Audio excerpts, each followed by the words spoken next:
era novo. E aí, enfim, comecei a jogar, me interessei, eu comecei a conversar com meu irmão, né? Falei, pô, jogo é da hora. Eu falei, tem um pessoal no nosso condomínio brincando. Eu morava num condomínio aqui em Rio Preto. Falei, sério, é?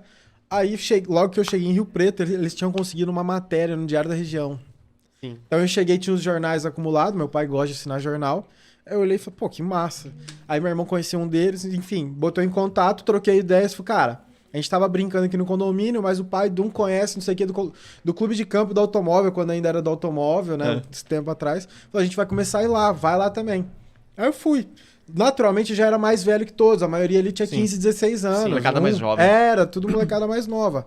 Falei, pô, beleza, vamos lá. Aí eu comecei, fui pegando gosto, por ser um pouco mais velho, enfim. Eu tenho um tio que foi vereador por muitos anos em Rio Preto aqui, e ele faleceu em 2007, essa situação foi 2008 ou 2009. Então ele ainda tinha muito contato. Aí eu fui na prefeitura, conversei com os ex-assessores dele, não, pô, conseguiram pra gente começar a treinar no Distrito Industrial, no campo. E aí começou a vir matéria. Então começou a ficar bacana, começou a vir muita gente. Só que era só molecada. Então molecada de 15, 16, 17 anos. Aí, outros da minha faixa etária, de 20, 22, às vezes aparecia um de 28, mas ainda era muita molecada, você não tinha muita perspectiva. E nessa época você não tinha nada em português no Brasil. Era tudo conteúdo em inglês. Eu não falava tão bem inglês, mas eu comecei a pesquisar, falei, cara, não tem nada traduzido, vai ser em traduzir mesmo, né? E a gente foi indo. Então, 2009, que era esse período aí, meio que a gente ficou entre brincar e querer ser um time. 2009 foi quando começou a ter as competições oficiais no Brasil. Então aí a gente começou, na época era o Orkut, né? A ver as comunidades de futebol americano e falou, cara, que da hora. Começou a encontrar gente mais próxima que gostava. E aí foi, pô, é isso, dá pra gente ser um time. Mas aqui no Brasil já tinha time profissional já ou não? Como que era? No esporte não é profissional até hoje. O esporte é amador ainda, né? E eram todos times amadores ainda. Só que naquela época já era bem pior do que é hoje. Então, você imagina, no Brasil tinha, que eu consigo lembrar, 8 times. Caramba! E não era times de nível e tal. O esporte começou a desenvolver no Brasil em 2006, mais ou menos. 2007, se eu não estou equivocado. Sim. 8 e 9 ainda era meio que selva, né? 9 começou a ter os primeiros campeonatos, então o pessoal falou, cara, é possível acontecer, né? Então, foi indo devagarzinho a construção. Então, o que a gente passou? 2009... Ficou nessa oscilação, tentamos fazer um amistoso, cara, foi a coisa mais bizarra possível. Jogamos em Ribeirão Preto, num mini campo. Improvisado total, de colete. Cara, mas aí tem... sem equipamento. Só trombando. Cara, assim, alucinado. Só que ali você já dividiu quem tava... Que era muito insano, cara, sem equipamento. Sim. Ali meio que já dividiu, cara, quem quer e quem não quer. E a gente percebeu, pô, nesse jeito que a gente tá, não vai longe. Vamos fazer virar um time? Logo a molecada, isso já era outubro pra novembro, falou, pô, tô prestando vestibular, tô fazendo isso, aquilo. Por exemplo, vocês conhecem o Fiduma e Jeca? Sim. O Fiduma tava nessa galera ainda.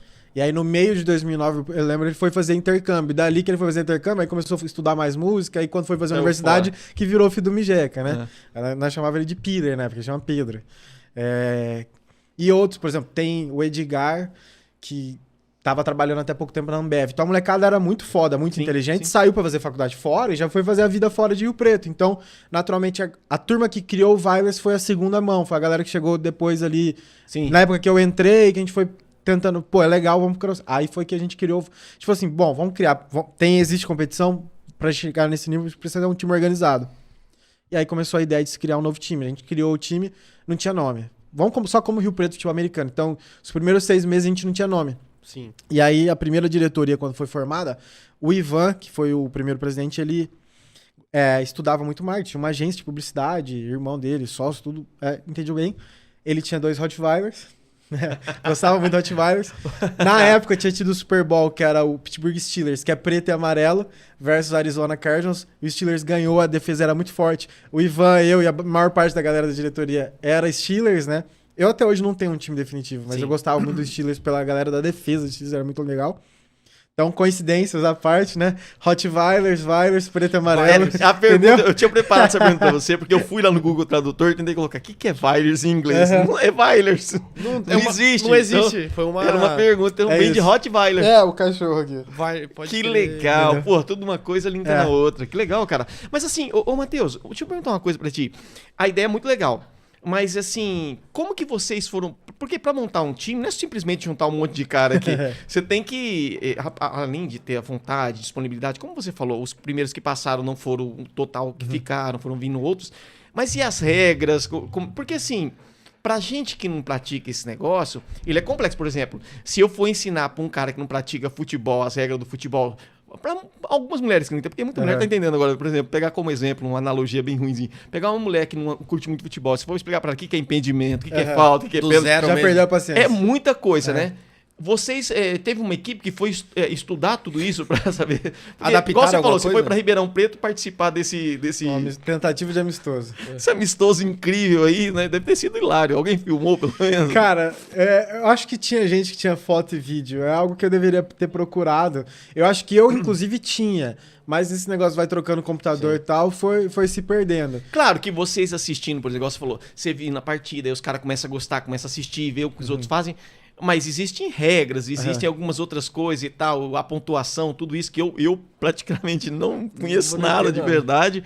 Como foi isso? Quem que sentou e teve a paciência para começar a desenhar isso? Cara, acho que o primeiro conhecimento acabou sendo empírico mesmo, de assistir os jogos na ESPN. Na época não tinham tantos jogos igual hoje, né? Hoje quase que todas, por exemplo, se tem uma rodada, a ESPN Brasil transmite pelo menos metade da rodada e o restante você consegue ver highlights tranquilamente, fácil. Conteúdo em português, narração te ensinando, te explicando também. Muito fácil. Então naquela época não tinha tantos jogos, mas já haviam, então isso já ajudava. E aí era pesquisa individual, cara, de olhar mesmo no Google, pegar a regra, traduzir no Google Tradutor e tudo mais. Quando em 2010 a gente decidiu virar time, a gente teve que intensificar isso. Então eu pesquisava muito e outras pessoas pesquisavam muito. E levava pro treino. Então, cara, assim, não tô zoando, mas até do joguinho do videogame lá, você pegava coisa. Pega. Jogada, principalmente, né? Claro. Por mais Claro, bizarro não que seja, acredito. mas isso pra início era o que tinha, Era né? o que tinha. Então a gente foi começando isso aí. E muita coisa foi acontecendo na nossa trajetória que é bacana. Por exemplo, 2010, qual é a probabilidade de uma Rio Pretense começar a namorar com um ex-jogador da NFL?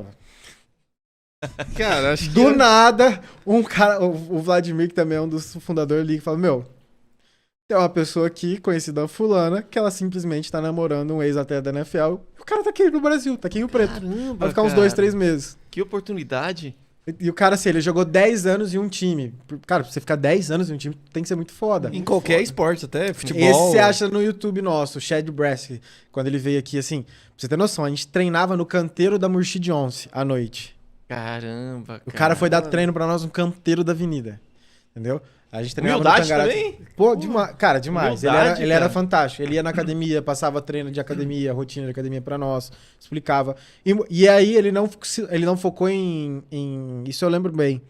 Em regra. Porque regra você pega em qualquer lugar. Ele tentou explicar a consciência de jogo, mas ainda era muito difícil pra nós compreender tudo isso na época. Mas assim, a gente já deu um mega de um salto, já direcionou. Tipo, você tava aberto, Sim. tava aberto, você já deu uma funilada na linha de raciocínio para estudo.